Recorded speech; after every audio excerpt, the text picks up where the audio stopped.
আসসালামু আলাইকুম সুপ্রিয় ভিউয়ার্স, আজকে দেখাবো আপনাদের পাট গাছের ভিডিও। তো আমি একটা পাটের জমিতে এসেছি।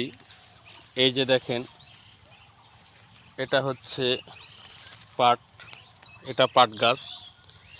পাট আসলে আমাদের সোনালী আঁশ বলে, দ্য গোল্ডেন ফাইবার অফ বাংলাদেশের একটি সোনালী আঁশ।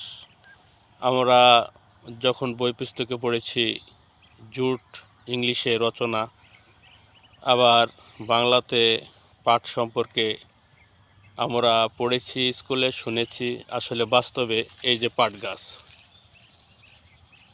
এই পাট গাছ উচ্চতায় সাধারণত 7 থেকে 8 ফিট হয়ে থাকে এবং পাট গাছের আমরা বিভিন্ন উপকারিতা পেয়ে থাকি। যেমন এই পাট গাছ থেকে শাক আমরা খেতে পারি এবং শাক খুব পুষ্টি এবং সুস্বাদু।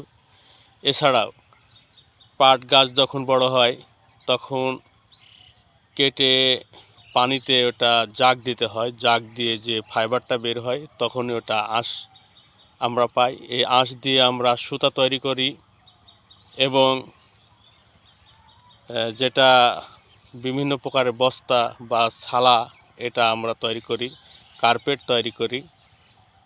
এর ফলে আমাদের যে বাংলাদেশের কৃষকেরা অনেক লাভবান হয় এবং বৈদেশিক যে মুদ্রা, এটা রপ্তানি করে অনেক আয় হয়।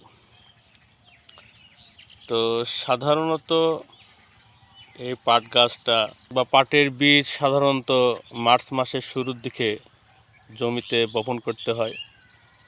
এটা জমিতে মূলত 3 মাস থাকে, এরপরে পাট কাটার জন্য পরিপক্ক হয়।